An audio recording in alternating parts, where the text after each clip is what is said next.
Max Schupbach is one of the co-founders of the process work paradigm and the world work paradigm, and I'm very happy that he is here. He's also the head of the DDI and founder of the Deep Democracy Institute. He teaches process work and world work skills all over the world in all four continents. It seems that my language seems to lose me.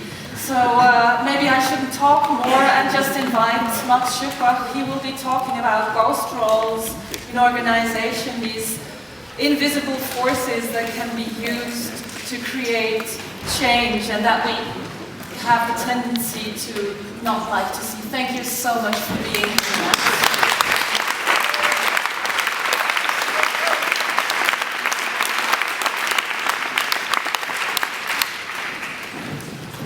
Guten Morgen miteinander. Good morning. Good morning, everybody. I'm inspired by your lecture. Tag for Nu. It's fantastic. And I always loved the chaos pilots, and this morning I understood better why. Because so many of the things that we heard this morning, you find formulated in somewhat differently and similarly also in process work. So I want to thank, before we say anything, I want to thank the organizers of this conference for bringing us all together. It's fantastic.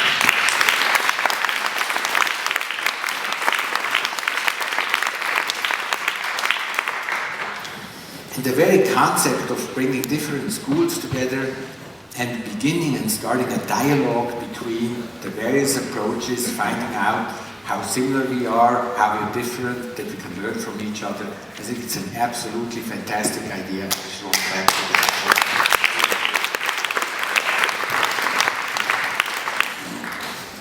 What do you think? Are you able to make a switch? We work now in organizations or process work. Well, you know, it's a thing.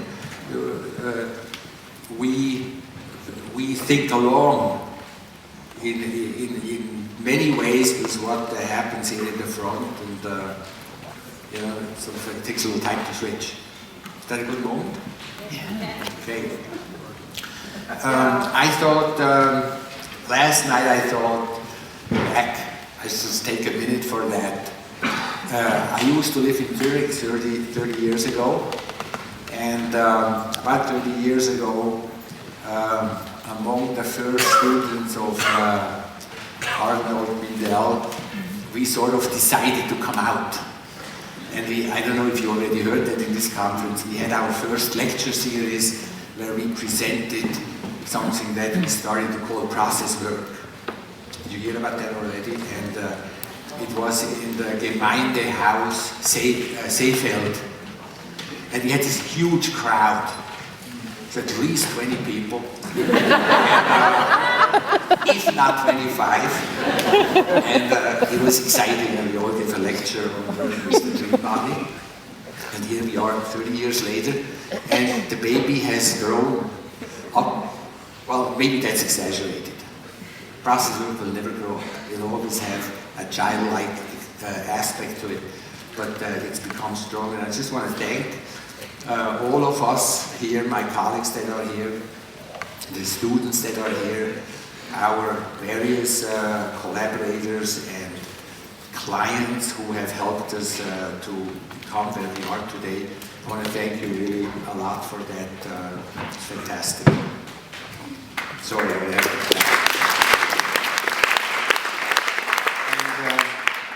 As you know, process work originally started as a psychological approach with more of a focus on maybe working with the individual. And here we are today on a day on change management in organizations. I think that says a lot about the past that we've gone through, and I want to thank my colleagues for having given me the honor to talk a little bit about working with organizations, because there is a number of us who are involved in facilitating and supporting organizational work. And the reason why I am up here and not they is not because, how should I say that? It's basically because I think I'm older. So there is some stuff that comes with age, and I'm happy to take it. I can take whatever I can. That gives me hope. So thanks everybody. World work is more known, maybe in the mainstream, as a conflict resolution model, and it's more known maybe as a group facilitation model, and it's less known as a change management and organizational consulting model.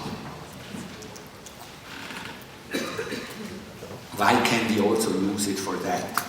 Well, to summarize, for those of you who are new to this, as you know or have heard, some of you were in the open forum. How many of you were at the open forum a couple of days ago?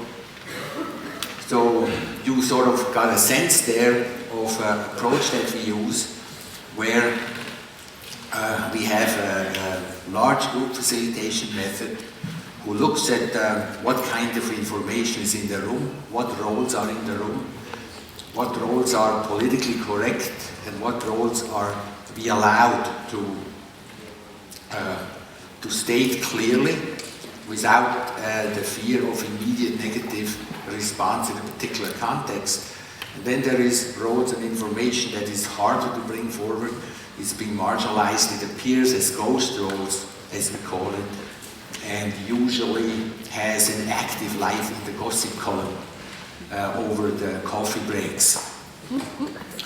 And one of the things that we do is we make this ghost role, which is like the dreaming process of a group, visible by playing them out so that the collective or the organization or the group has a chance to interact with the information that's disallowed, so to speak.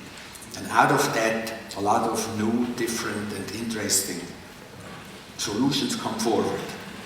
And as many of you know, this has been a great method to work with groups in conflict, also groups that don't agree on certain ground rules, or groups that don't even agree on working on their conflicts, because the whole concept of the roles and the ghost roles allows to play those various tendencies out so that the groups are, so to speak, feel still represented by what's happening at the given moment. That's the part that's more known. What in the mainstream or in the general public might be less known is that behind the large group process is Arnold Mindell's very sophisticated and consistent method, which is really, in a way, creating a new science by trying to formulate, in my understanding, a new science that formulates general laws according to which change and flow happens, and with those general laws allows to develop various applications, how to facilitate or how to support, how to co-create, co-lead, co-follow, I don't know how to say that, the change process. And if you are interested and open to follow these general laws, understand them, discover them in groups, then you have a wide field of various applications, among them change management, consulting, public relations, what have you. So I was thinking, if you'll allow me, I'll summarize a few of those basic concepts. May I? And then I'd like to talk about how that actually looks in an organization. I have a short example of an organization in Switzerland. Maybe we have some time at the end, time for a couple of questions or so. What do you think? Great. Is that good? Yeah. Okay. It's easier to speak once you have permission. Even people don't know what they're saying yes to. Because you can always say afterwards, well, you said I could.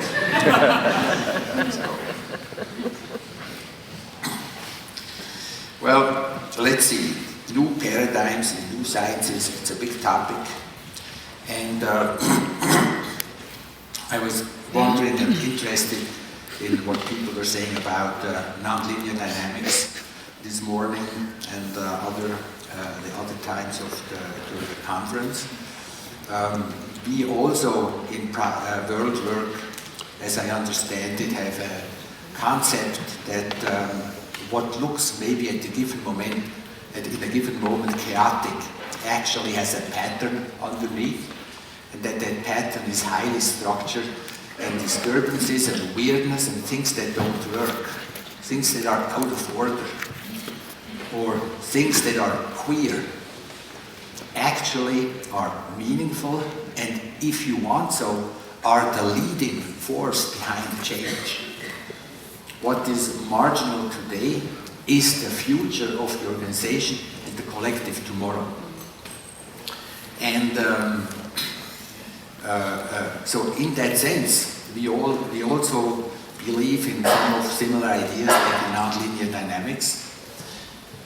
What we also believe, or I feel where we are maybe a little different, is that we have a special interest in the role of the observer. We think that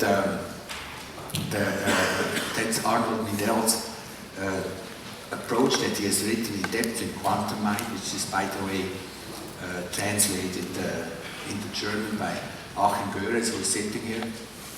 And it's a great book where you can read on the role of the observer and the specialty, in my mind, in world work, which means that in our approach, as groups behave in a weird and strange way, meaning non-logical or non-rational, they organize the people, the organizing principle, the field organizes the various roles, but they also organize the facilitator. The observer itself is not the facilitator, the observer, the awareness role. It's not something that's outside the field, but it's part of the field. So the moment you are entering an organization or a team, not only are the people and the member in that organization organized by the culture or by the organization, the facilitator also is organized by the same ideas, the same polarities and complications that appear in the organizational field also appears in the leaders and in the facilitators themselves. So a key issue that we use is the ability of the facilitator to do her inner work so that she can find a dialogue between the various parts in herself. So inner work is a key aspect of what we do. Are you in the middle of a really complicated situation? Are you still able to some small extent, maybe with the help of a colleague, to realize that the very complication that you see at the moment outside also is somehow apparent inside? And if you can't quite befriend yourself with an issue or event on the outside, you also can't quite befriend yourself with the same event on the inside. So I think that's an important part of what we do.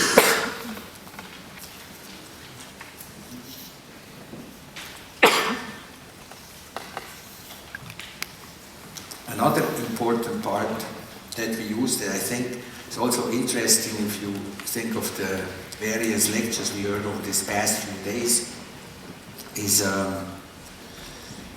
the special concept in world work, the deep democracy principle. The deep democracy principle that says in order to work with reality, we have to work with all the information that is present. And we work with a group, we have to work with part of the information that's measurable, so we call consensus reality. We have to work with part of the information that's no longer measurable, it's subjective, but it's consistent. How you feel about each other in a team, how you feel about each other in an organization is crucial, and also it changes, obviously and hopefully. It's still there for a certain amount, long enough that you can come out of a meeting and say, I loved so-and-so, I didn't like so-and-so, I loved that that happened, I couldn't stand when that happened. Those are not quite measurable experiences, they're subjective. You can have a dialogue about it. That information in process work we believe is as important as than what is measurable, like, for example, measurable outcomes or results of that meeting. And then we have a third information category that deals with something that is maybe not, you can't feel it, but you can sense it. It's an atmospheric element. That's frequently what a lot of people refer to as intuition, which means you know something is on, or you feel something is a little off. They're like little sparks, little flirts that we pick up, and you can barely talk about it, because the moment you start to talk about it, they sort of collapse. So like try to say it was an amazing experience. What happened? And as you talk, you notice the magic of it, or the misery of it seems to disappear. So reality, says world work, consists out of these three levels, and as a facilitator, all groups eventually will visit these, either on their own will, or because life and fate forces them into it. And as a facilitator that we value and bring forward these various levels, we think is a key to our work. In the observer and that I spoke about, and the facilitator, we don't just think of a facilitator as the one that's being hired to work with an organization. We think of the facilitator as a general role, an awareness role, or an observer role in a given team or an organization. If no facilitator is there, somebody will still facilitate. Somebody will eventually pick up that role. We haven't come that far in the human community because we always had well-trained facilitators. 200,000 years. We came that far because that was always built in. We think an ontological aspect of human teams is that you always have someone there that develops eldership at any given age and is able to understand and support the different parts that are present in a given field. So we think that this ability of an observer, the awareness, brings with it the unique ability of marginalizing and centralizing certain information. At any given moment, a group, an individual, or a nation for that matter, can make certain information more important and make other information more marginal. And this marginal information appears, as I said in the beginning, as ghost role. It's like information with no owner. It's, so to speak, orphaned information. Verwaiste Information. It's a piece of orphaned information and it's looking for parents. It's looking for foster parents that pick it up and bring it in. So in a sense you can say ghost roles are change drivers because it's an information from the future that is trying to look for someone to carry that information further. It's just looking for someone, and because it's complicated and because we don't want it, because, well, not all of us, but there's a tendency that doesn't want it, because it threatens the status quo, which is a great thing. Status quo is a great thing. As often in the beginning, the ghost role appears as a disturbance. It doesn't appear as a positive, optimistic outlook, but it appears as a don't you know that about yourself too? You want to make a change in your life, frequently the change starts out by looking at one part of your life and going, again. So, I wanted to say a few things about, let me check here, about,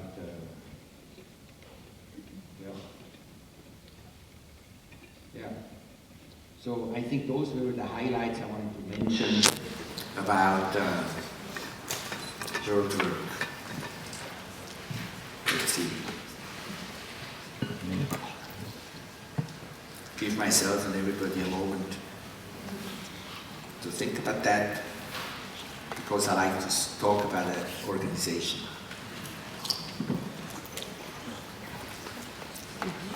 To show how does something like that look in practice. And I was thinking about the conference and various people here, and I thought maybe given the overall theme, it would be good to talk about a non-profit company. Yeah, avoid group processes. So maybe I am part of a group called the Deep Democracy Institute, and we have consulting activities maybe now on just about all continents. We do training programs, and maybe we work at this point with more for-profit companies than non-profit companies. But there was another reason why I picked this group. It's a Swiss group, it's in Basel. It's Overall, they allowed me to use their name. Their group is called Overall. And I just want to say a couple of words before that, because somehow I feel it belongs and needs to be part of it. As some of you know, I left Switzerland maybe 25 years ago, what have you. Now my basis is in Oregon, and I'm working different parts of the world. I've been working in Europe quite a bit these last 10, 15 years, and I think maybe the most in Germany these last 10 years, 15 years, and also now recently in Holland. And something about my personal thing. When you grow up in Switzerland, we have a mixed, Switzerland has a mixed relationship to Germany. As some of you know, when I came out in the open forum too, frequently smaller countries have their own issues with some bigger countries next to them. So for me actually it was an amazing thing to suddenly feel, wow, I feel more at home in Berlin than I do in my own hometown. And there I was working in Germany at different places, and somebody came from a Swiss group and said, yeah, that's fun, looks fun like what you do, we have a couple of issues, maybe you guys want to come and visit. And I liked the person, and it was a good moment, and we said yes, and we went to Basel, and we fell in love with the organization. There was a nemesis. Not only did I fall in love with Switzerland again, also as a person who lived in Zurich, with Basel. Talking about tribal problems, Stammesfehden.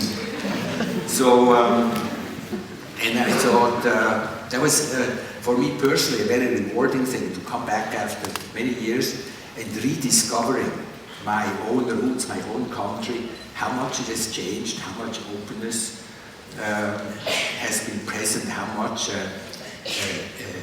interest in experimenting. I'm very grateful to this organization that I was able to share part of their learning path with them, and help me to rediscover my own roots and find again my love and my pride of being Swiss.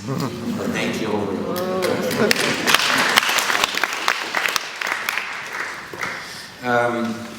So I'm going to talk about the organization, and you know how that is, because they allow me to say the name. Everything that I say about them is probably not quite the way they experience it, because I'm on the outside, and everything that is not good is my fault. I don't know how to say it, it's a disclaimer. I just want to say that. So if something happens, that you have experiences or reactions to what I say, talk to me about it, don't talk to them about it. Because they're not responsible for what I am saying up here. Thank you. I see two people are nodding excitedly, that's good. Alright. The point of this is to show a practical example how ghost roles are an important part of organizations and how issues that appear on the outside peer as coaches and how working with them can actually influence and support an already organizational issue. Like the speaker before me, and I said other speakers, and maybe today so many people will believe that organizations are living beings with their own spirit and their own wisdom, and we need to learn to follow them, appreciate them, love them, follow them, and by doing that, maybe the world around it will come in and support and create good, vibrant experiences for everyone, which sometimes can be better economic results, I have to say.